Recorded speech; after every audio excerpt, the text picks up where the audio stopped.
ठीक है, करें करें। अस्सलाम वालेकुम। दुरूद शरीफ पढ़ लें।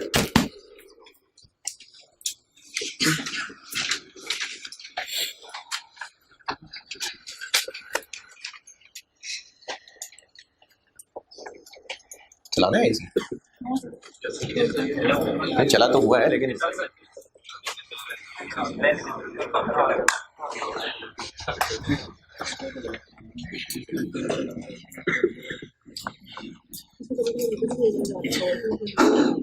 चलिए एक क्वेश्चन दिया था पहले, क्वेश्चन नंबर 5 नहीं पहले 13 दिया था।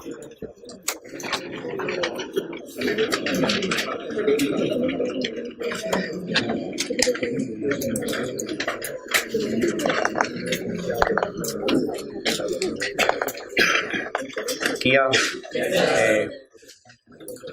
मसले होंगे, हैं मसले, एक मसला ही। अच्छा चलो बताता हूँ। क्वेश्चन नंबर 13 कर रहा हूँ मैंने डिस्कस। क्वालिटी इंजीनियरिंग लिमिटेड,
ठीक है।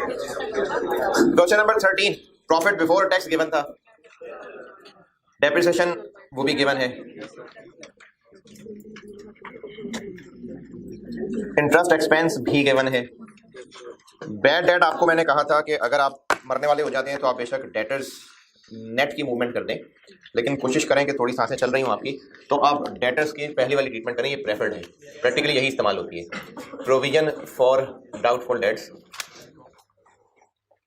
पॉइंट नंबर 3 में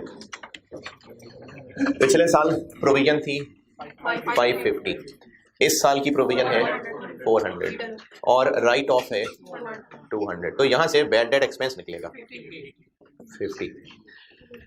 तो ये बैड डेट एक्सपेंस है जो उधर ऐड बैक होगा, और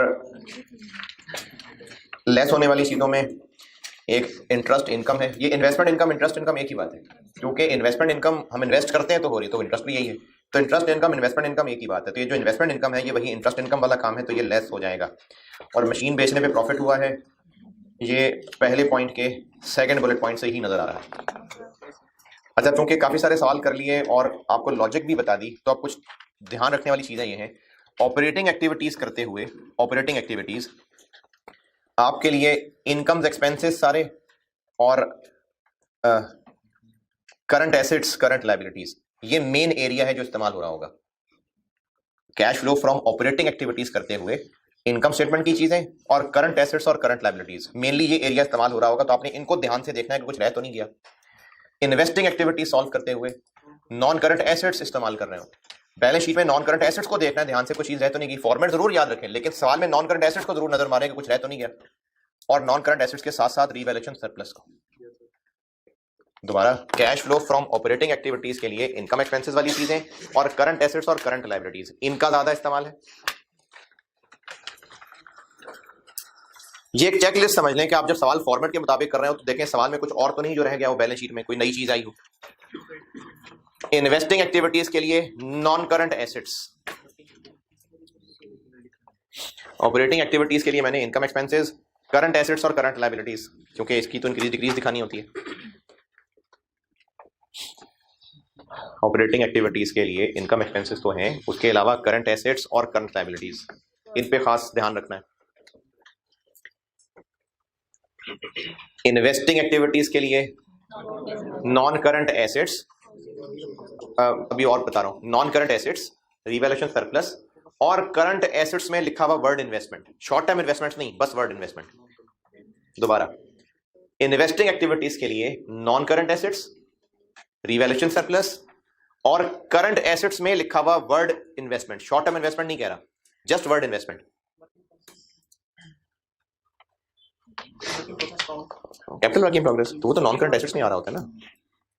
इन्वेस्टिंग एक्टिविटीज के लिए जिनका आप खास ध्यान रखेंगे, बैलेंस शीट में मौजूद सारे नॉन करंट एसेट्स, उनको अच्छी तरह देख लीजिएगा, कुछ मिस ना हो गया हो। रिवैल्यूएशन सरप्लस, इसका क्या इस्तेमाल होगा, पीपी बनाते हुए।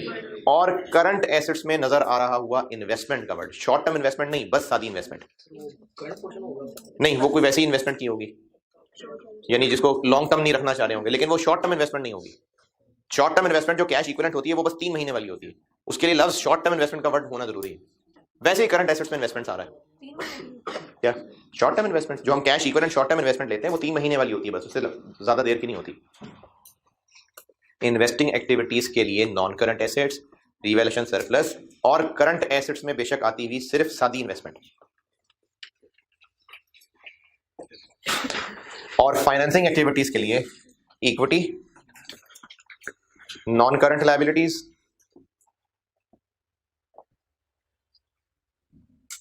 और करंट लायबिलिटीज में आने वाला कोई लोन।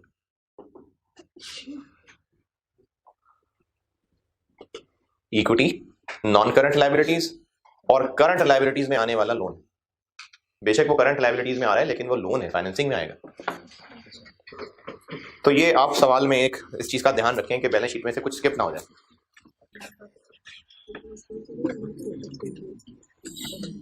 चलिए,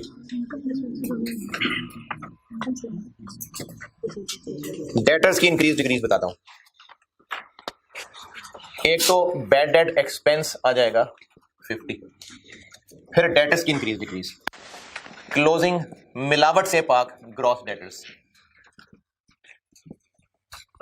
बैलेंस शीट में डेटर्स कितने आ रहे हैं क्लोजिंग, 2273, ये नेट है, इसमें से ये लेस हुआ है और इसमें मिलावट भी हुई है। मिलावट किसकी हुई है, investment income receivable, point number 5। तो ये मिलावट इसकी निकाल लें, -96 25। फिर इसमें हम साथ शामिल करेंगे राइट ऑफ। इनको हमने कंपेयर करना है खालिस ओपनिंग ग्रॉस डेटर से। बैलेंस शीट में कितने, 6, इसमें 50 और खालिस करने के लिए -433.5। इनको इससे कंपेयर करना है तो डिक्रीज है 155, तो ये डिक्रीज इन डेटर्स आएगा पॉजिटिव।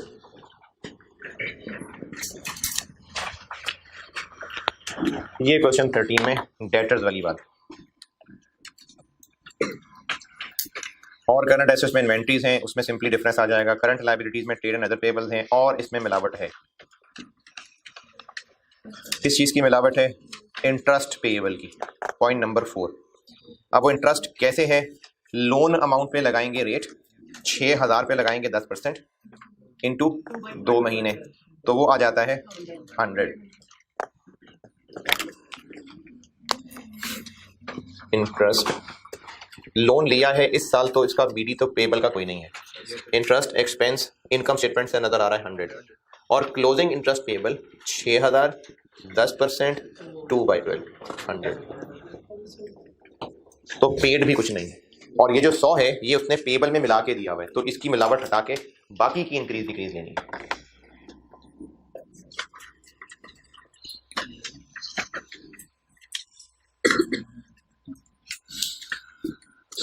अच्छा, ये थी बातें जो मुझे लगता था बताने वाली। आपने अब मजीद कुछ पूछना है तो जी सर। ये तो आपने जो सही मेथड है उसे किया ना, तो दूसरे मेथड में ये नहीं आएगा और ये और ये नहीं होगा, यानी इसको खालिज तो बहरहाल करेंगे और इसको खालिज करेंगे, इनकी इंक्रीज डिक्रीज लेंगे। कितना बनेगा? अगर नेट डेटर से कोई करना चाहे तो this minus this, this minus this. अगर कोई नेट डेटर से करना चाहे तो एक तो बैड डेट एक्सपेंस की लाइन नहीं आएगी और दूसरा डेटर्स की डिक्रीज फिर आएगी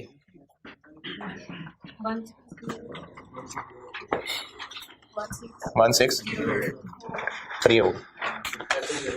ठीक,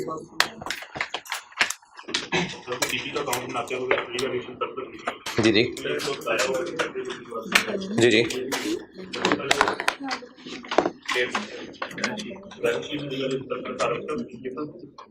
वो जरूर लेते अगर सवाल में क्लियरली ना बताया होता तो। सवाल में उसने क्लियरली बता दिया और इसमें आप देखें कि मैंने सोल्यूशन में एंड पे एक 2 टी अकाउंट बना के दिखाए मैं, जिसको मैंने आपके लिए बनाया सिर्फ ओनली फॉर क्रॉस चेक। क्या क्या ये मैंने ना सिर्फ फिगर्स टैली करके देखनी थी कि सरप्लस और रिटेन अर्निंग्स और डिविडेंड। सोल्यूशन में देखेंगे ना तो मैंने 2 टी अकाउंट बनाए हुए, ये मैंने आप लोगों के लिए ऐसे ही बनाए हुए। जैसे इसमें डिविडेंड बता दिया कितना है। अगर आप रिटेन अर्निंग का अकाउंट बना के देखें, बिल्कुल आखिर में मैंने सोल्यूशन नंबर 14 से ऊपर एक डब्बा बना के 2 अकाउंट बनाए हुए। अनअप्रोप्रिएटेड प्रॉफिट रिटेन अर्निंग्स को कहते हैं। अगर आप इसमें डिविडेंड 3600 जो कि दिया हुआ वो रखते हैं ना, तो फिर एक डिफरेंस क्रेडिट साइड पे आ रहा होगा 1272। ये कह रहा हूं मैं कि हम लोग पीपी में सरप्लस की फिगर कैसे लिखते होते हैं, बैलेंस शीट में रिवैल्यूएशन सरप्लस की अमाउंट देख के। अब खुद बता दी थी कि कितना रिवैल्यू हुआ है सरप्लस का, बीडी कितना 5 20 बीडी था 1911 सीडी 76। जो सवाल में बताया हुआ है कि कितना रिवैल्यू हुआ है, बिल्डिंग हुई है रिवैल्यू कितनी 37। ये अकाउंट टैली नहीं हो रहा। ये सवाल का एक फ्लॉ है जो बताया होना चाहिए था। यानी आप अगर समझे सर हमें कैसे पता चलेगा, नहीं पता चलना था, नहीं पता चलना था। इस सवाल में हाँ वाकई एक फ्लॉ था कि ये चीज बहुत नॉर्मल नहीं थी, क्योंकि कैश फ्लो के अंदर जो नॉर्मल काम है वही हो रहे होते हैं।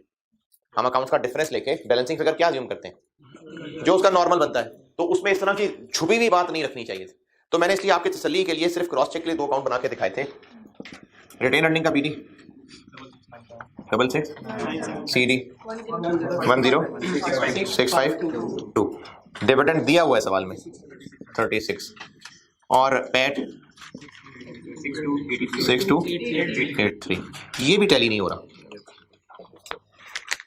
रिटेन अर्निंग की हम वर्किंग क्यों जरूर चेक किया करते हैं डिविडेंड के लिए, तो ये मैंने सिर्फ इसलिए टैली करके दिखा रहा हूं आपको क्योंकि ये हर एक ने ट्राई किया भी नहीं होना, क्योंकि डिविडेंड दिया जो हुआ था। लेकिन अगर कोई ट्राई करता तो ये तो रिटेन अर्निंग की टैली नहीं हो रही। असल में कहानी ये है कि इसको बैलेंस करें तो बैलेंसिंग फिगर इधर आती है 1272 और इसको बैलेंस करें तो इधर आती है 1272। तो फिर असल में हुआ ये होगा कि सरप्लस से रिटेन अर्निंग को ट्रांसफर हुआ होगा।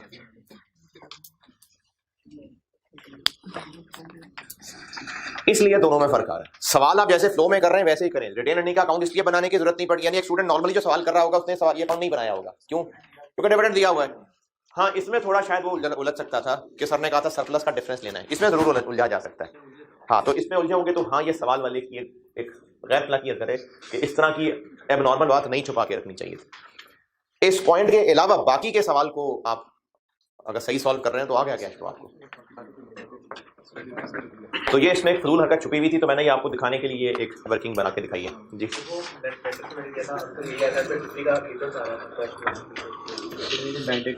आप पे ये फिगर है तो फिर आपने ऊपर बैड एक्सपेंस भी ऐड कर दिया होगा। बैड डेट एक्सपेंस ऐड होगा तो फिर ये ग्रॉस से लाइन आएगी। अगर नेट से करना हुआ तो फिर ऊपर बैड डेट वाली लाइन नहीं आएगी। इसलिए कोई एक फॉलो करें तो ढंग से फॉलो करें। क्वेश्चन 13 में और आपने कुछ पूछना है तो पूछें।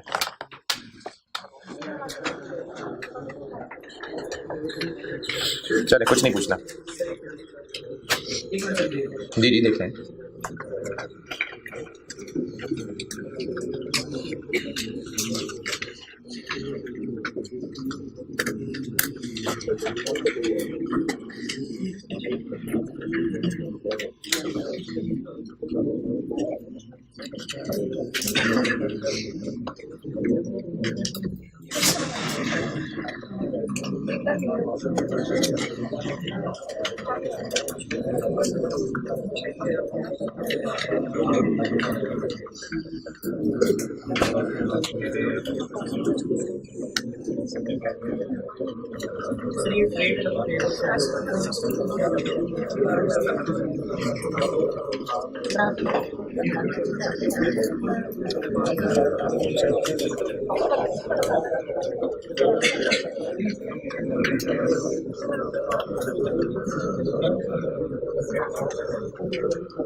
अच्छा ये क्वेश्चन 5 का सोल्यूशन मैंने भी नहीं ध्यान किया।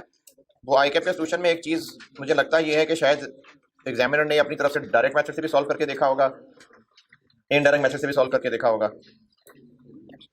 और सोल्यूशन अपलोड करते हुए उसने इनडायरेक्ट वाला किया होगा, और कुछ वर्किंग गलती से कॉपी हो गई, तो वो कॉपी करते हुए मैंने भी नहीं ध्यान किया। सोल्यूशन नंबर 5 में, सोल्यूशन नंबर 5 पेज नंबर 3 तक तो ठीक है। जो 4 के टॉप पे वर्किंग 1 और 2 है तो ये कुछ भी नहीं है।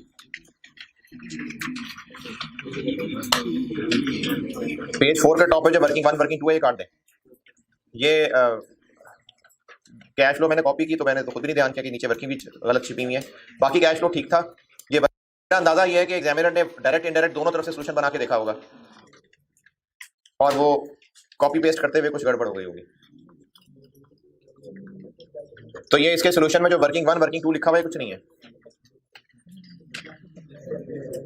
कुछ नहीं है वर्किंग 1 वर्किंग 2।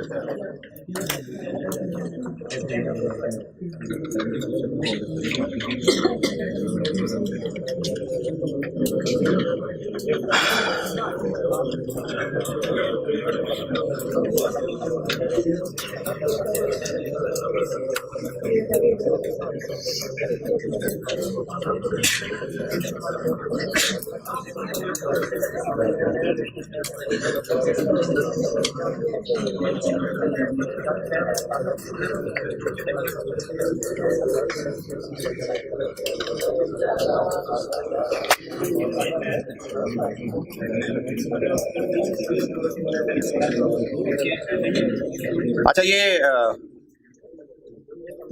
पता नहीं यार क्या क्या कॉपी हो गया गलती से। नहीं सारे नहीं गलत है। नहीं ठीक है ठीक है ठीक है सही है कुछ नहीं।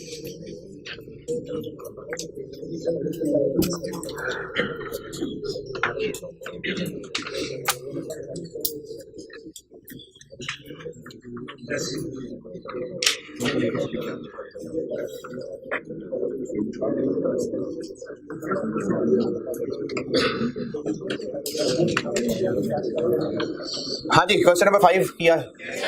चलें इसमें मसले बताता हूँ। सबसे पहले प्रॉफिट बिफोर टैक्स। सवाल में कहीं टैक्स का जिक्र है? चाहिए भी नहीं, नहीं टैक्स पे भी हो सकता है, कोई मसला नहीं है, टैक्स पे भी हो सकता है।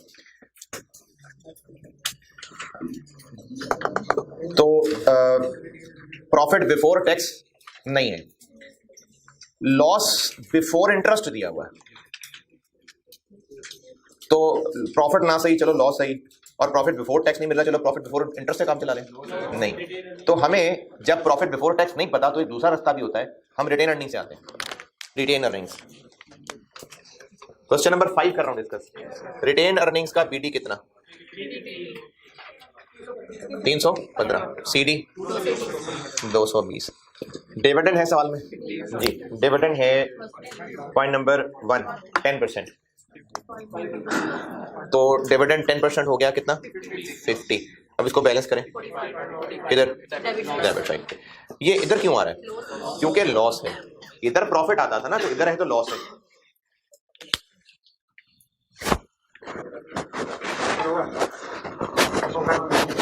कहाँ?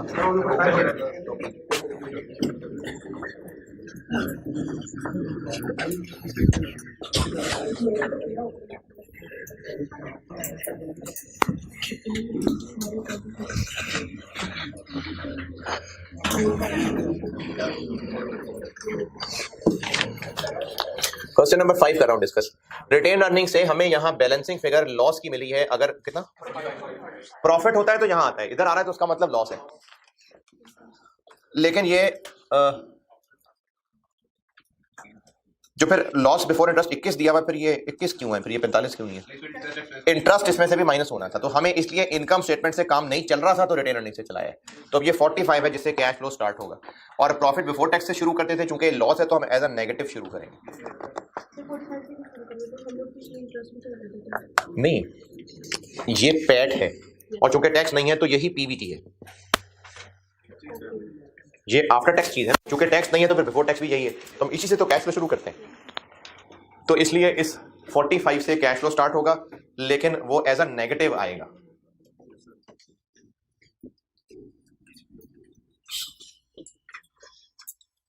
फिर इसमें ऐड करने के लिए डेप्रिसिएशन निकालनी पड़ेगी पीबी का अकाउंट बना के।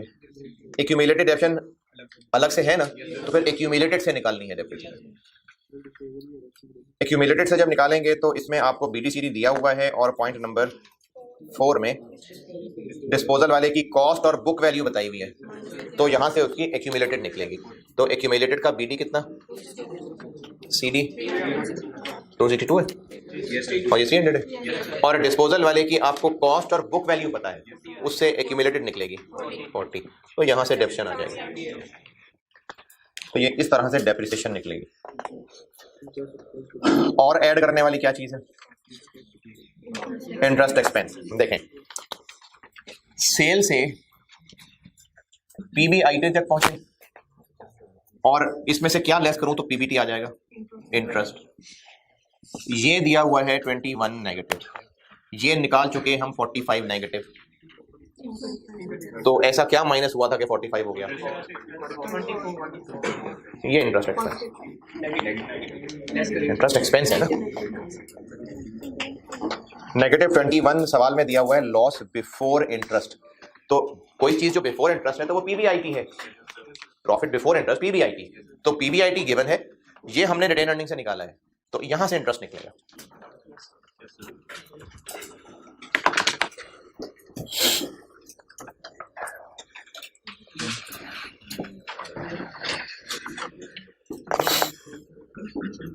और लेस करने वाली चीजों में गेन ऑन डिस्पोजल है जो इनकम स्टेटमेंट के फेस से ही नजर आ रहा है, और मजीद कोई और अदर इनकम वगैरह नहीं है। इसके अलावा करंट एसेट्स में इन्वेंट्री की इंक्रीज डिक्रीज है, डेटर्स की इंक्रीज डिक्रीज है, कहीं बैड डेट प्रोविजन का जिक्र नहीं, तो बस सिंपली डेटर्स की इंक्रीज डिक्रीज है। इंश्योरेंस क्लेम की इंक्रीज डिक्रीज क्यों नहीं ली? पॉइंट नंबर 3, एक मशीन थी जो डिस्ट्रॉय हो गई, उसकी बुक वैल्यू कितनी? 42। अगर ये मशीन किसी को बेच देते तो जितने की बेचते, जितना पैसा मिलता उसको कैश फ्लो में कहां लिखते? मशीन बेच देते तो सेल ऑफ पीपी ना। अब वो मशीन हमने इंश्योरेंस वालों को देकर उनसे पैसे ले लिए, तो सेल ऑफ पीपी है ये भी। मैंने बल्कि फॉर्मेट में भी आपको इंश्योरेंस क्लेम लिख के दिया हुआ है। इन्वेस्टिंग एक्टिविटीज देखिए, पहला ही पेज, इन्वेस्टिंग एक्टिविटीज में। तो अगर हमारा कोई पीपी सड़ जाता है तो वो सड़ा हुआ हम इंश्योरेंस वालों को बेच रहे हैं, तो बेच ही रहे हैं ना। तो जो इंश्योरेंस से पैसा मिल रहा है किसी पीपी के अगेंस्ट, वो पीपी ही से पैसा मिल रहा है, तो इसलिए वो इन्वेस्टिंग एक्टिविटीज में आएगा। तो चूंकि इस करंट एसेट्स में आने वाले इंश्योरेंस क्लेम रिसीवेबल को हमने अलहदा से इन्वेस्टिंग में दिखाना था, इसलिए इसकी इंक्रीज डिक्रीज नहीं दिखाई। हाँ जी, इंश्योरेंस लॉस होता है सर, जी जी हाँ। उसका क्या ट्रीटमेंट? वो loss on disposal, gain loss on disposal.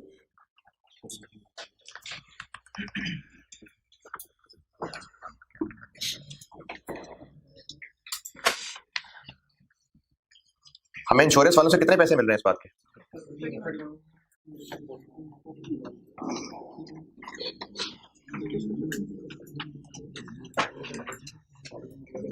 क्या?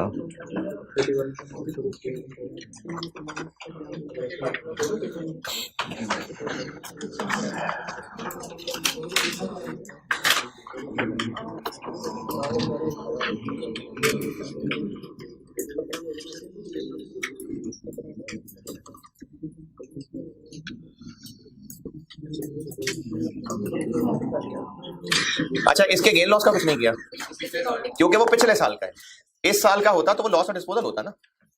देखें, अगर पीपीई को बेच रहे हैं तो उसकी क्या ट्रीटमेंट करते हैं? उस पर जो गेन लॉस होता है वो हम ऊपर पीबीटी में एडलेस कर देते हैं, और जितने का बेच रहे हैं वो नीचे इन्वेस्टिंग एक्टिविटी में आता है।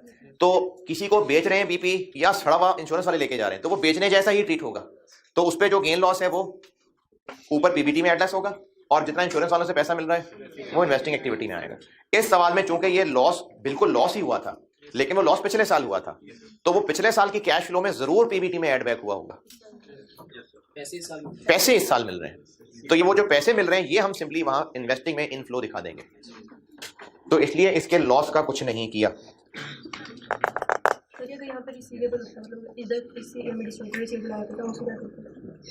रिसीवेबल को क्या करते हैं?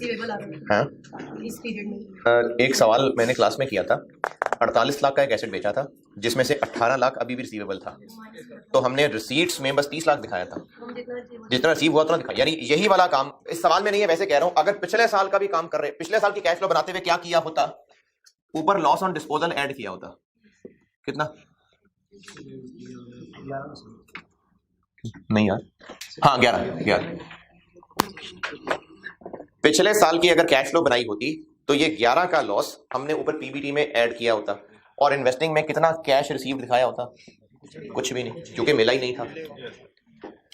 तो पिछले साल ये रिसीवेबल आ रहा था, तो पिछले साल हमने 11 का लॉस ऐड बैक किया होता, और ये रिसीवेबल था चूंकि, तो बस कैश तो नहीं मिला था, तो इन्वेस्टिंग में कुछ भी नहीं दिखाया होता 31 का। इस साल ये नहीं कर रहे, क्यों? क्योंकि तो पिछले साल का था। इस साल बस जो कैश मिल रहा है वो इन्वेस्टिंग में दिखाए। आप स्टूडेंट पॉइंट ऑफ व्यू से पूछ रहे हैं असल में या स्टूडेंट पॉइंट ऑफ व्यू से पूछ रहे हैं? तो फिर इसके ना जो क्लेम किया होता है उस पर फिर वो सर्वेयर्स आते हैं, फिर बहस चलती है कि इतना नहीं इतना क्लेम मिलेगा, फिर नेगोशिएशन के बाद फिर फाइनली वो अप्रूव करते हैं कि हाँ हम इतने पैसे आपको दे देंगे, फिर वो पैसे मिलने में टाइम लगता है। तो अगर पिछले साल हमने 31 मिलियन का रिसीवेबल बनाया था, तो पिछले साल ये उनसे एग्री हो गया होगा कि 31 मिलियन वो हमें देंगे, तभी रिसीवेबल बनाया होगा, फिर इस साल उन्होंने पैसे दे दिए। एसेट में क्यों नहीं है? एसेट में ही आ रहा है, एसेट में ही आ रहा है, बैलेंस शीट में एसेट में ही आ रहा है 31। आप ये पूछ रहे हैं इंक्रीज डिक्रीज क्यों नहीं दिखाई? आप पूछ रहे हैं ये पिछले साल रिसीवेबल ही था ना। इंश्योरेंस क्लेम के साथ वर्ड रिसीवेबल नहीं लिखा हुआ, अगर रिसीवेबल लिख दें तो इनफैक्ट ये रिसीवेबल ही है, बस रिसीवेबल का वर्ड नहीं लिखा हुआ। 2020 वाले कॉलम में 31 वो रिसीवेबल है, तभी तो एसेट्स में शो हो रहा है। सवाल किया था तो डिस्कशन का फायदा है। और ऑपरेटिंग एक्टिविटीज में जो पूछना है पूछे।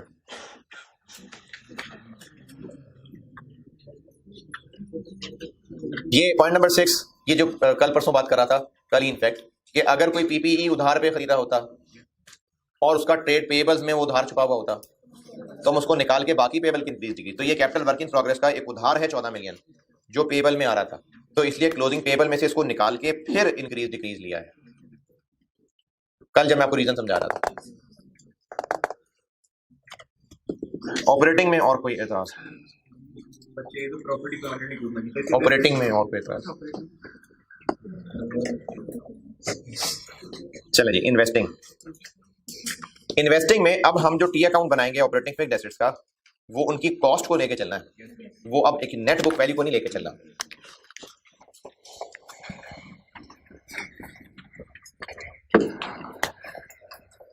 पीपी की ओपनिंग कॉस्ट कितनी? 848, CD 820। अब आप इसमें डेप्रिसिएशन नहीं लिख रहे होंगे,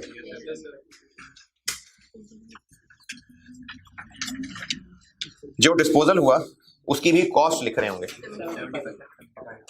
75, और इसके अलावा पीपी के बारे में बस। तो यहां से निकलेंगी एडिशन कितनी 47, ये पीपी की एडिशन हो गई। और कैपिटल वर्क इन प्रोग्रेस बीडी कोई नहीं है, सीडी 84, तो पर ये 84 ही खर्चा हुआ होगा, लेकिन हमें पता है इसमें से 14 पे नहीं हुआ, तो फिर बाकी 70 है जो expenditure on capital work in progress के नाम से आएगा। तो परचेज ऑफ पीपी 47 और expenditure on capital work in progress 70। सवाल किया, ये सवाल किया किस किसने है? ठीक, चलें जिंदगी में कभी कर लेंगे तो क्या इकट्ठे भी कर सकते हैं। Purchase of PP, expenditure, capital work in progress अलग अलग भी कर सकते हैं, और पीछे जैसे किया हुआ है मिला के भी कर सकते हैं। ये क्रेडिट हो जाएगा, वो डेबिट हो जाएगा, फिर बैलेंसिंग करके जो एडिशन है वो परचेज ऑफ पीपी के नाम से आएगा। यानी अगर इस साल ये लिखा होता ना सवाल में कि 10 मिलियन की एक बिल्डिंग है जो कंप्लीट हुई है, तो फिर वो यहाँ से 10 क्रेडिट होता, यहाँ 10 डेबिट होता, फिर बैलेंसिंग फिगर 37 निकलती। ये फिर हम लोग परचेज ऑफ पीपी दिखाते हैं। क्या बात? अगर हम ये ट्रांसफर करें तो एडिशन चेंज आ जाएगी। नहीं, ट्रांसफर किसको करना है? तो ये कैपिटल वर्किंग प्रॉफिट नहीं, इसको नहीं बेटा ट्रांसफर करना, ये तो इस साल मजीद खर्चा हुआ है। जो बिल्डिंग कंप्लीट हुई, आपको सवाल में सिर्फ इसका बीडी और सीडी पता है बस। अब इसको बैलेंस करेंगे तो क्या आएगा? इधर के इधर निकलेगा, तो ये एक्सपेंडिचर है। कैपिटल वर्क इन प्रोग्रेस में डेबिट साइड पे यहाँ expenditure on capital work in progress आता है जो इस साल खर्चा हुआ, क्रेडिट साइड पे आता है जो कंप्लीट हुई, तो वो ये क्रेडिट और ये डेबिट, तो क्रेडिट साइड पे तो कुछ नहीं आ रहा है। चले, जिन्होंने भी किया है सवाल इन्वेस्टिंग एक्टिविटीज में और कोई एतराज? इन्वेस्टिंग एक्टिविटीज में एक ये इंश्योरेंस क्लेम रिसीव्ड आएगा 31 मिलियन, और उसके अलावा ये जो प्लांट बेचा है इक्विपमेंट कितने का बेचा है? 35 बुक वैल्यू थी, 17 प्रॉफिट से बेचा, तो उसका 52 का बेचा, तो एक इंश्योरेंस क्लेम आएगा और एक सेल ऑफ इक्विपमेंट आएगा इन्वेस्टिंग में। और फाइनेंसिंग में, हाँ जी, ये पहली दफा जिंदगी में ये सवाल में मुझे डिस्काउंट नजर आया। आपको मैंने जब सोसी पढ़ाया था, सोसी, तो उसमें बिल्कुल शुरू में इशू ऑफ शेयर्स की ट्रांजैक्शन बता रहा था। शेयर इशू की ट्रांजैक्शन सोसी के बिल्कुल स्टार्ट में बताई थी आपको। एक ट्रांजैक्शन थी कि अगर डिस्काउंट पे शेयर इशू हो तो कैश डेबिट, डिस्काउंट डेबिट और शेयर कैपिटल क्रेडिट। और ये जो डिस्काउंट डेबिट होता है ये कोई एक्सपेंस नहीं होता। मैंने आपको बताया था ये इक्विटी ग्रुप का ही एक अकाउंट, सोसी के बिल्कुल शुरू वाले लेक्चर निकाल के देख लेना। Discount on issue of shares ये एक बाकायदा इक्विटी ग्रुप का अकाउंट है जिसका एक डेबिट बैलेंस आता है। कैश फ्लो में क्या आएगा? ये तो हमें जिस तरह से हम वर्किंग में कैपिटल और प्रीमियम का अकाउंट बना रहे होते थे, अब इस सवाल में बेशक डिस्काउंट का अकाउंट ना भी बनाए वैसे भी पता चल जाएगा। कैपिटल का बीडी कितना, सीडी 500 700, डिस्काउंट और कोई बोनस इशू वगैरह नहीं। तो यहां से पता चल रहा है कि 200 फेस वैल्यू वाले शेयर इशू हुए हैं, 40 डिस्काउंट दिया, तो बेशक इस एंट्री से पता चल जाए। अगर नहीं भी तो कैपिटल और प्रीमियम दोनों को हम मिला के कैश में लिखा करते हैं, ये डिस्काउंट है तो दोनों को मिला के लिख दें, नहीं नेट करते। तो ये प्रीमियम की उलट चीज है। तो ये बैलेंस शीट में जो डिस्काउंट का एक डेबिट बैलेंस आ रहा है तो ये प्रीमियम की उलट चीज है। तो बेशक आप वर्किंग से याद रख लें। अभी तक जितने सवाल कर रहे थे कैपिटल के अकाउंट की बैलेंसिंग फिगर, प्रीमियम के अकाउंट की बैलेंसिंग फिगर, हम दोनों को ऐड करके कैश में लिख रहे थे। अब ये इधर आ रहा है तो इन दोनों को नेट करके बैलेंस शीट कैश फ्लो में लिखेंगे। जी, ये एक डेबिट नेचर है, इसको एक्सपेंस नहीं बनाया जाता, ये एक डेबिट नेचर का रिजर्व आ जाता है।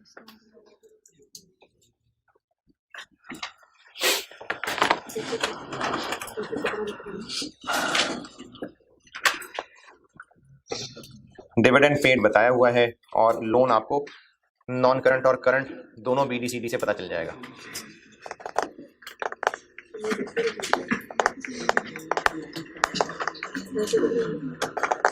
क्वेश्चन 5 में और कोई सवाल? जी सर उसी में जो इंश्योरेंस क्लेम है सर 2020 का इस मीटिंग के ऊपर दिया सर, दिमाग में ये बात भी आ सकती है कि शायद 2020 में ही पैसे मिल गए इसकी वजह से। तो फिर रिसीवेबल कैसे होता? सर रिसीवेबल तो अरे तो एसेट्स में आ रहा है तो ये क्या होगा 31? एसेट्स में क्यों आ रहा होगा? अच्छा, ये बाकी लोग भी सुने जिन्होंने नहीं भी सवाल किया, चले जिंदगी में कभी कर ही लेंगे। एसेट्स वाली साइड पे इंश्योरेंस क्लेम के सामने 2020 वाले कॉलम में 31 लिखा आ रहा है। एसेट्स वाली साइड पे क्या चीजें आ रही होती हैं? एसेट्स। तो इंश्योरेंस क्लेम अगर पैसे मिल गए होते तो इसको एसेट्स में इंश्योरेंस क्लेम के नाम से कोई एसेट लिखा होता। अगर ये पैसे मिल गए होते तो फिर ये पैसे होते, फिर ये कैश एंड बैंक के नाम से आ रहे होते ऑलरेडी। तो अगर ये इंश्योरेंस क्लेम के नाम का एक एसेट में लिखा हुआ वर्ड नजर आ रहा है तो फिर ये इंश्योरेंस क्लेम रिसीवेबल है।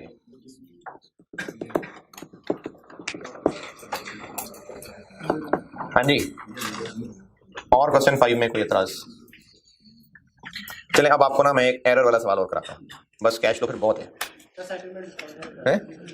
यार वो बिल्कुल बहुत अच्छा आपने याद कराया। मैं कल जाते जाते सोच रहा था कौन सी क्लास के बाद, तो मैं बिल्कुल भूल गया। मैं अपने आप को मैसेज कर दूंगा।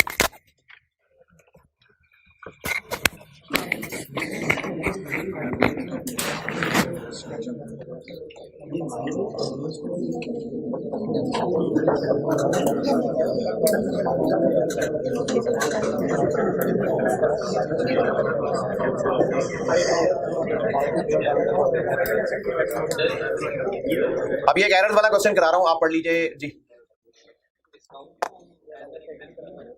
क्यों नहीं माइनस करते शेयर इशू वाले डिस्काउंट को? शेयर प्रीमियम को इनकम क्यों नहीं बना लेते? शेयर प्रीमियम का प्राइस होता है, जब फेस वैल्यू से ज्यादा पे शेयर इशू करें तो इसको हम इनकम क्यों नहीं कह देते? समझ नहीं आई? शेयर होल्डर से ज्यादा पैसे आने को हम इनकम क्यों नहीं कह देते? क्योंकि शेयर होल्डर जो पैसा बिजनेस को दे रहे हैं वो इक्विटी है, उसमें इनकम वाली तो बात ही कोई नहीं है। ये तो सिर्फ मसला क्या हुआ कि हमें शेयर कैपिटल के नाम का एक अकाउंट रखना है फेस वैल्यू पे। अगर आप सोल ट्रेडर के पॉइंट ऑफ व्यू से सोचें तो ओनर जितना भी पैसा बिजनेस में लगाएगा, cash, debit, capital, credit, company में चूंकि सिर्फ हमें शेयर कैपिटल का एक अकाउंट फेस वैल्यू पे रखना पड़ता है, इसलिए ये प्रीमियम और डिस्काउंट का मसला है। अदरवाइज ओनर जो पैसा जितना बिजनेस में डाल रहा है, cash, debit, equity, credit, income नहीं है। वो थोड़े पैसे डाले वो भी इक्विटी है, ज्यादा पैसे डाले वो भी इक्विटी है। अगर फेस वैल्यू से ज्यादा पैसे दे दे है तो वो ओनर ही का पैसा ना, इक्विटी है तो भी वो इक्विटी है। और अगर फेस वैल्यू से कम पैसे दे तो बस जो भी दे रहा है वो इक्विटी है। सिर्फ शेयर कैपिटल को फेस वैल्यू पे रखने की वजह से डबल एंट्री आउट हो रही थी। अगर हमें यहां पर 230 मिले होते और यहां 200 ही लिखना होता, तो ओनर ने 230 दिया, इक्विटी कितनी आई है? 230। इस अकाउंट में 200 से ज्यादा नहीं रख सकते, इसलिए जबरदस्ती एक और अकाउंट बनाना पड़ा, प्रीमियम, इक्विटी। अगर इसने 200 से कम दिए तो बस जितने दिए वही इक्विटी है, लेकिन हमें यहां फिर भी 200 लिखना पड़ेगा। अब डबल एंट्री आउट हो रही है तो हमें फिर डिस्काउंट नाम का एक अकाउंट क्रिएट करना पड़ेगा। अगर आप इनका इफेक्ट देखें तो इक्विटी बिजनेस में कितनी है? ये इक्विटी ग्रुप का एक क्रेडिट नेचर का अकाउंट है, ये इक्विटी ग्रुप का एक डेबिट नेचर का अकाउंट है। इक्विटी का बैलेंस कितना हुआ? 160। तो ये ओनर जो पैसा बिजनेस में दे रहा है वो इक्विटी है, चाहे वो फेस वैल्यू से ज्यादा हो चाहे फेस वैल्यू से कम हो। तो फेस वैल्यू से ज्यादा या कम आने को हम एक्सपेंस इनकम नहीं कह सकते। तो जैसे प्रीमियम एक अकाउंट है वैसे ही discount on issue of shares भी एक अकाउंट है। एरर्स वाला आप सवाल पढ़ लें। क्वेश्चन 5 हो गया, 6 होमवर्क दे दूंगा। हाँ क्यों नहीं, होमवर्क नहीं करना होता है?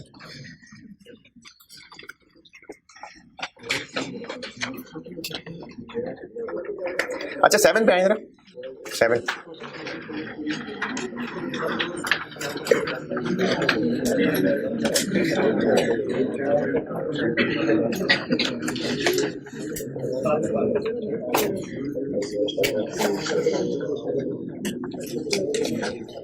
ये भी एक दफा सवाल इस तरह का आ चुका है।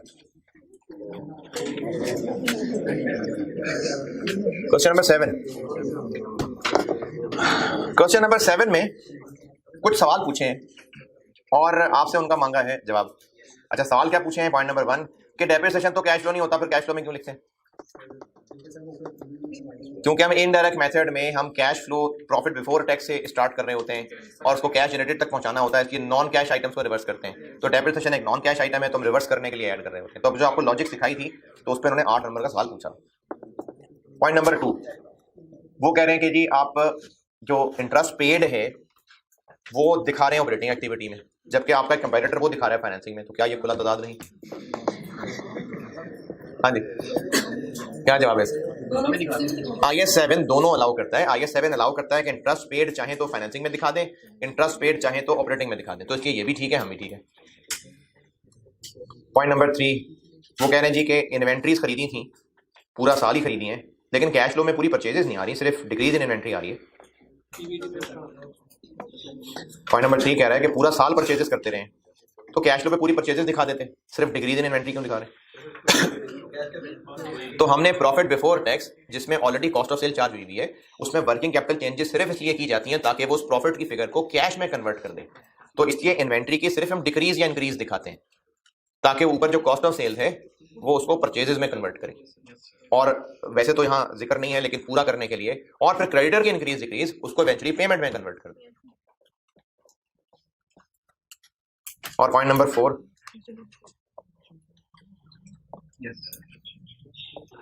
वो कह रहे हैं कि बैलेंस शीट में जो कैश और बैंक का बैलेंस आ रहा है, कैश फ्लो में तो वो नहीं आ रहा।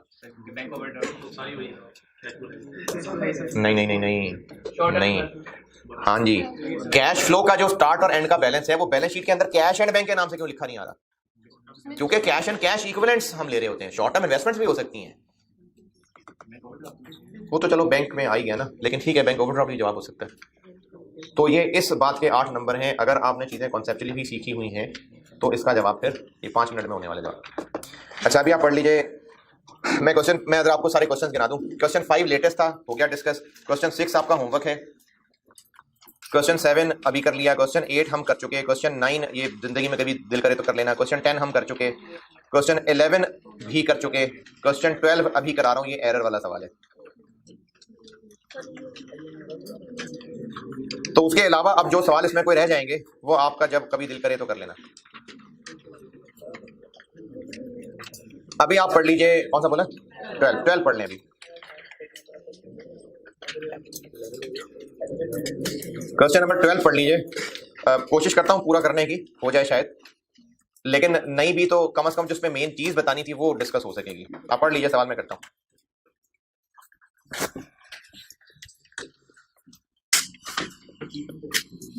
लियाकत लिमिटेड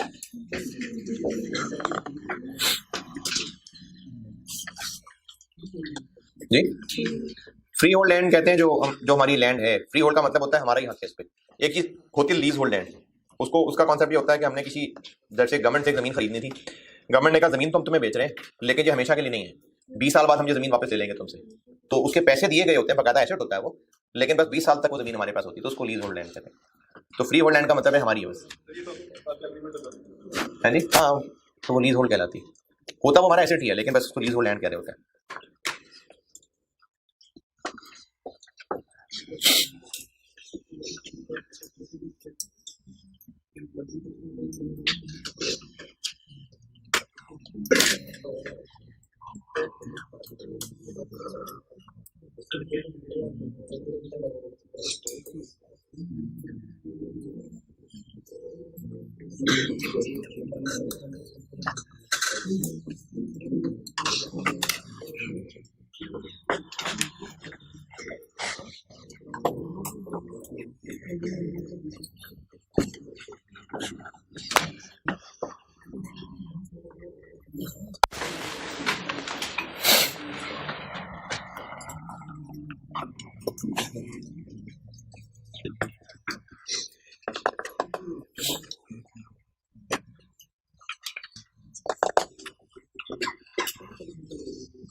हाँ जी, पढ़ लिया तो मैं शुरू करूँ। अच्छा, क्वेश्चन नंबर 6 होमवर्क है आपका। ये मैं चाहूंगा कि डिस्कस हो। इसमें शेयर इशू करके एसेट खरीदा था, मैंने एसेट खरीदा था, उसके बदले शेयर इशू किए थे। वो जो एक दफा आपको एक पॉइंट बताया भी था, तो ये अच्छा सवाल है, ये डिस्कशन में आना चाहिए। क्वेश्चन नंबर 6 आपने किया हो, मंडे को फिर नया चैप्टर कराऊंगा शुरू इंशाल्लाह। वो जो आपने चैप्टर इंट्रो में पढ़ा हुआ है ना, रेक्टिफिकेशन ऑफ एरर्स, पढ़ा हुआ है कि नहीं पढ़ा हुआ? नहीं पढ़ा? सही।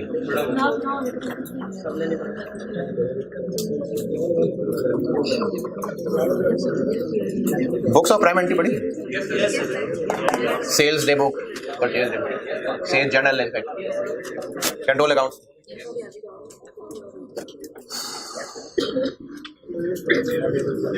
पढ़ लिया करो, शुरू। अच्छा, वो एक और एक दफा एक सवाल भी टेस्ट हुआ था, एक ज़बानी पूछ लेता हूँ। अगर बिजनेस का पहला साल है, पहला ही साल है बिजनेस का, उसके कैश फ्लो बना रहे हैं, तो फिर इंक्रीज डिक्रीज कैसे दिखाएंगे इन्वेंट्रीज, डेटर्स वगैरह की? वही इंक्रीज ही होगा, क्योंकि जीरो से वहां तक पहुंचा है। अगर बिजनेस का पहला साल है, कैश फ्लो बनानी है, वो इंक्रीज डिक्रीज वाला मामला करना है, तो जितने भी क्लोजिंग बैलेंसेस लिखे हुए हैं वो वही इंक्रीज हैं, क्योंकि ओपनिंग जीरो थे, तो वही सब इंक्रीज ही हैं।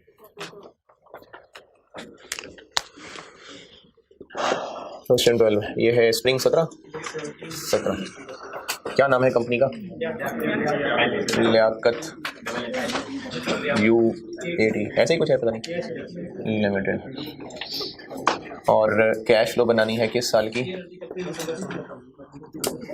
For the year December 31, 2016। Rupees है, मिलियन है, थाउजेंड है, रुपीज है। अच्छा, ये ऐसे बहुत गैर अखलाकी हरकत होती है इस तरह से, इस तरह की फिगर्स देना।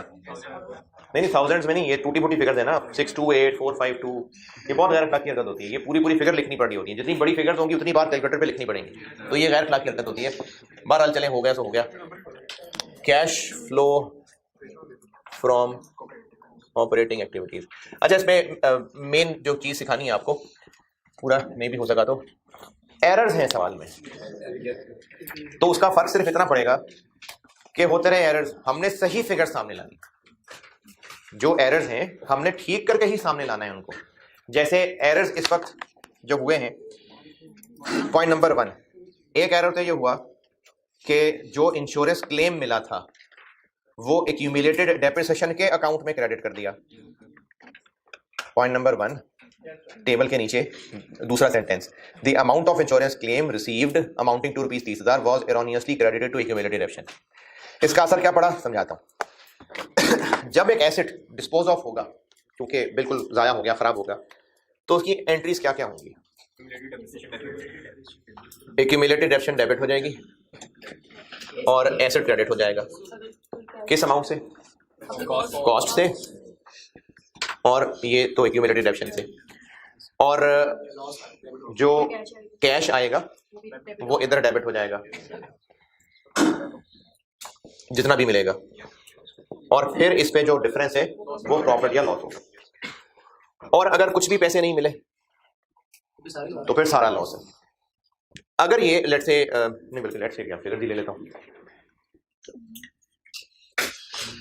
जो इक्विपमेंट जल गया, पॉइंट नंबर 1, जो इक्विपमेंट जल गया उसकी आपको बुक वैल्यू दी हुई है 70,000।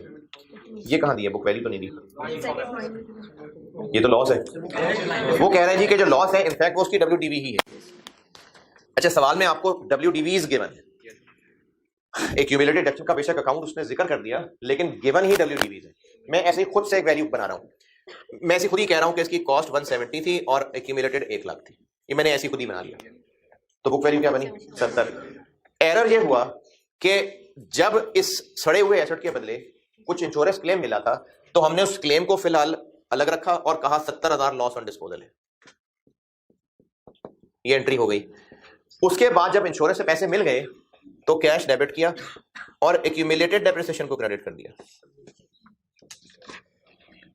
नहीं 70 नहीं 30। चूंकि सवाल में एक्यूमुलेटेड डेप्रिसिएशन का बेशक जिक्र है लेकिन अवेलेबल बुक वैल्यूज हैं तो आपको इसको हजम करने में आसानी होगी। मैं इसकी बजाय इसकी शक्ल कुछ ऐसे बना देता हूं।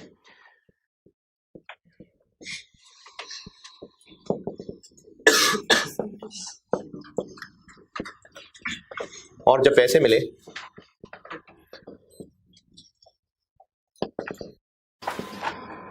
ये हो गया एक्यूमुलेटेड डेप्रिसिएशन भी तो एक्चुअली एसेट ग्रुप का ये अकाउंट है ना। एक्यूमुलेटेड क्रेडिट करने से एसेट कम होता है बढ़ता है? एक्यूमुलेटेड क्रेडिट करने से कम होता है ना, तो ये मैंने कम कर दिया। इस वक्त मेन काम आपको इस पे क्रेडिट एक्यूमुलेटेड क्यों नहीं लिखा वो बात नहीं है। इससे गलती क्या हुई, ऐसा करने से गलती क्या हुई?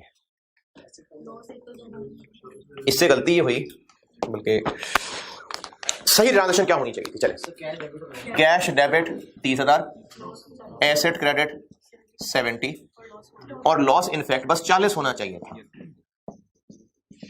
ये सही होना चाहिए था, लेकिन उसने गलती क्या की कि पहले तो सारे के सारे को लॉस कह दिया ना, और जो पैसे मिले वो फिर एसेट में ही क्रेडिट कर दिए।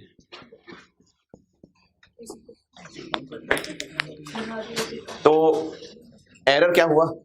एक तो एसेट बिला वजह मजीद कम हो गया और लॉस ज्यादा चार्ज हो गया। ये एरर ये हुआ है इस वक्त। मैंने इधर एक्यूमुलेटेड नहीं लिखा, लेकिन एक्यूमुलेटेड एक्शन क्रेडिट करने से भी एसेट ही कम होगा ना, तो मैंने इसलिए वो एसेट कम कह दिया। तो इसमें हुआ क्या कि एक तो लॉस ज्यादा रिकॉर्ड हो गया, असल में 40 है, और दूसरा पीपीई भी फालतू में क्रेडिट हो गया। लॉस गलत चार्ज हुआ तो उससे प्रॉफिट भी फिर गलत आया कि सही आ गया? गलत आया। कम आ गया ज्यादा आ गया? असल में लॉस 40 था, 70 चार्ज हो गया, तो प्रॉफिट कम आ गया। ठीक है,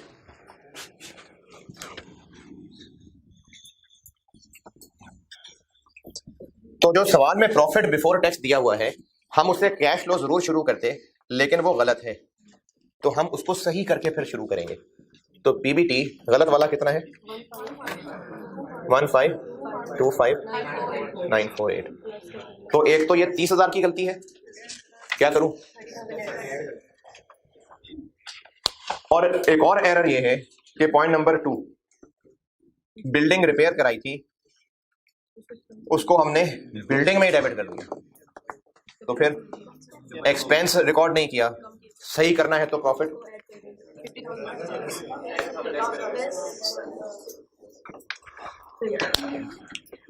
ये क्या किया? एक एक्सपेंस रिकॉर्ड नहीं किया था, तो अब अगर प्रॉफिट को ठीक करना है तो प्रॉफिट को कम ही करेंगे ना। तो कैश फ्लो में अगर एरर मिक्स हो रहे हैं तो उसका इलाज ये है कि जिस जिस फिगर में गलती है उसको हमने ठीक लिखना है। तो ये 2 गलतियां थी प्रॉफिट में। पॉइंट नंबर 1 और पॉइंट नंबर 2 मैंने प्रॉफिट में ठीक करना समझाया है, इनकी अंग्रेजी पढ़ के देख लें, अगर कोई इख्तलाफ है तो बताएं। डेप्रिसिएशन एक्सपेंस ज्यादा नहीं आ गया? वो हमें पता नहीं है ना कि नहीं डेप्रिसिएशन वो नहीं। आप रिपेयर्स की बात कर रहे हैं? रिपेयर्स की बात कर रहे हैं? कब किए? आखिरी दिन किया ना, तो आखिरी दिन ने एक गलती की है, तो उस पर डेप्शन कितनी कोई हो गई होगी? कोई नहीं, तो इसलिए डेप्रिसिएशन का इस पर कोई असर नहीं पड़ा। पॉइंट 1 पॉइंट 2 सही प्रॉफिट क्या आ गया? 1505948।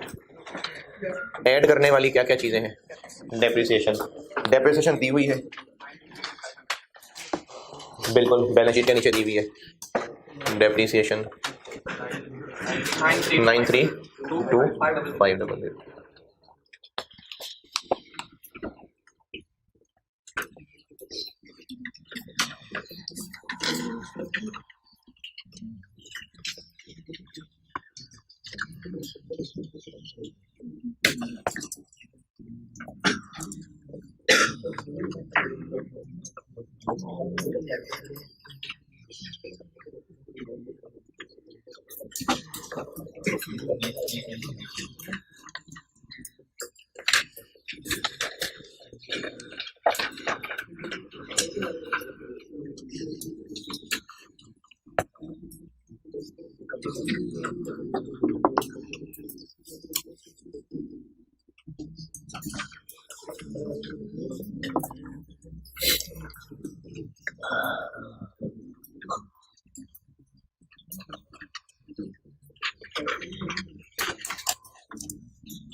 और क्या ऐड करने वाला है? इंटरेस्ट एक्सपेंस दिया हुआ है कितना? 141,872। और क्या ऐड करने वाला? Loss on disposal. Loss on disposal कितना? 40। क्यों? क्योंकि सही लिख रहे हैं सारा कुछ। ठीक है, शाबाश। 40। लॉस ऑन डिस्पोजल 70 नहीं 40, क्योंकि अब हम सारा कुछ सही कैश फ्लो तो हम सही वाली ही बनाएंगे, तो सही वाला लॉस तो 40 है। और क्या ऐड होता है?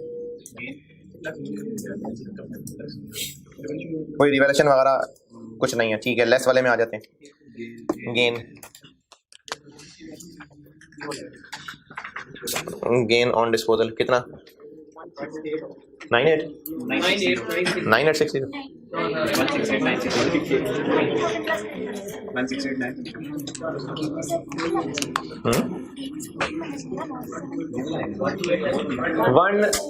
168960 है? नहीं, वो मुझे 98 की आवाज आ रही थी शायद। 168 क्यों भाई? 98 है गेन तो। गेन तो 98960 नहीं आ रहा। उसी को नीचे उसने एक्सप्लेन किया हुआ पॉइंट 1 में। बैलेंस शीट के नीचे जो इनकम स्टेटमेंट के टुकड़े लिखे हुए हैं उनमें एक आ रहा है gain on sale of fixed assets 98960, लेकिन इसको पॉइंट 1 में तोड़ के बता तो दिया कि असल में ये दो चीजें थी। एक 168,960 का गेन था और एक 70,000 का लॉस था। तो हमने लॉस को अलहदा डील कर लिया, गेन को अलहदा कर लेते हैं। तो गेन तो 168 है, तो ये वो 168 लेस हो।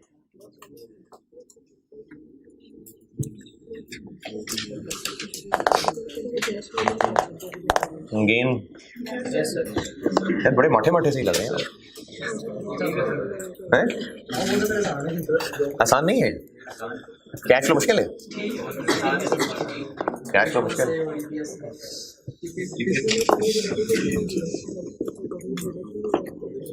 बड़ा करना तो है ना।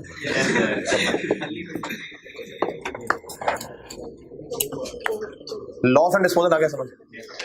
गेन दोबारा सुन लेंगे। बैलेंस शीट के नीचे the following information has been extracted लिखा आ रहा है फ्रॉम इनकम स्टेटमेंट। उसमें लिखा हुआ gain on sale of asset 98960।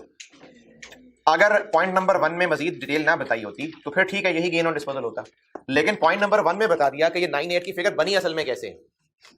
एक है लैंड को बेचने के ऊपर प्रॉफिट 168,960 और एक अकाउंटेंट ने गलती से इक्विपमेंट के ऊपर 70,000 का लॉस रिकॉर्ड किया हुआ था। एक को बेचने पे प्रॉफिट हुआ था, एक को बेचने पे लॉस हुआ था, तो अकाउंटेंट ने ये नेट करके आपको 98960 बताया है। अब हमने इस लॉस को अलहदा से यहां लिख तो लिया सही करके, तो अब गेन ऑन डिस्पोजल में फिर से हम 98 लिखेंगे? नहीं, 168 लिखेंगे। ये वो 168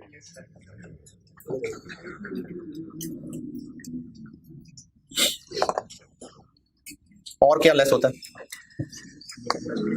कोई interest income, dividend income, grant income कुछ भी नहीं है। तो ये बन गया फिर कैश जनरेटेड बन गया? नहीं,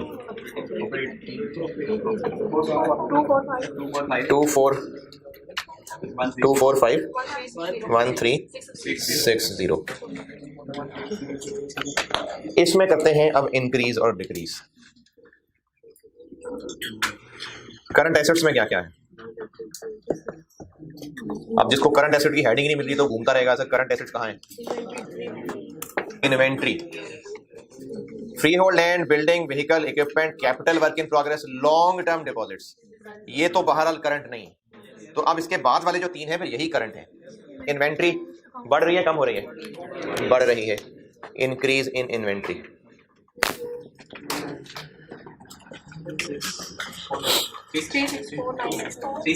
डिफरेंस बता रहे? 364980। Positive negative?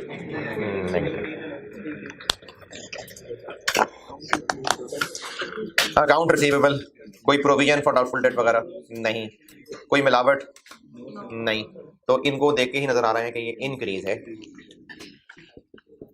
Increase in account receivable 677820 increase है नेगेटिव। अकाउंट रिसीवेबल डेटर्स को कहते हैं। कैश में इंक्रीज है कि डिक्रीज है? नहीं लिखना है इधर। करंट लायबिलिटीज में, करंट लायबिलिटीज वैसे तो short term loan current liability ही है, लेकिन ये लोन है, इसको हमने फाइनेंसिंग में लिखना है। तो बाकी रह गया अकाउंट्स पेएबल और एक्रूड इंटरेस्ट। तो एक्रूड इंटरेस्ट नहीं, तो फिर अकाउंट्स पेएबल कोई मिलावट नहीं, कम हो रहे हैं, decrease in accounts payable. Accrued interest यानी इंटरेस्ट पेएबल, तो उसकी इंक्रीज डिक्रीज तो नहीं दिखानी ना। 277 200 डिक्रीज है, लायबिलिटी है।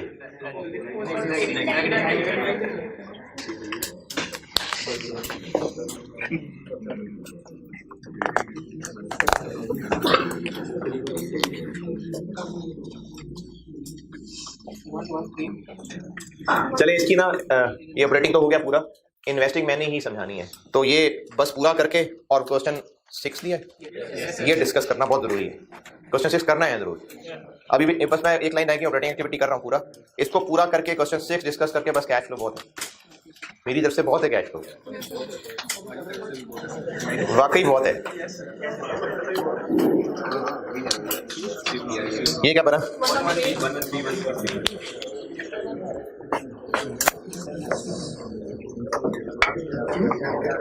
कितना जी? 113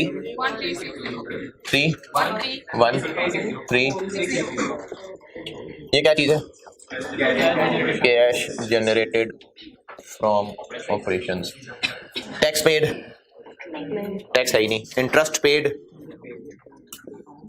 इंटरेस्ट पेड है।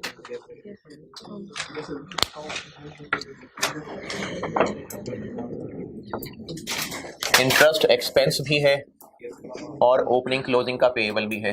ओपनिंग कितना?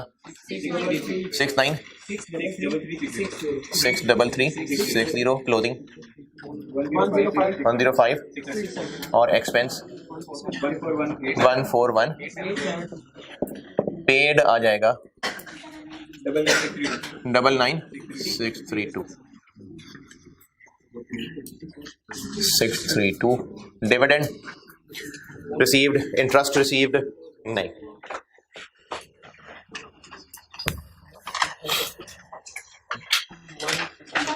One 031,728 cash inflow from operating activities. बाकी मैं इंशाल्लाह इसको अगली क्लास में पूरा करता हूँ और क्वेश्चन 6 आपसे डिस्कस करता हूँ।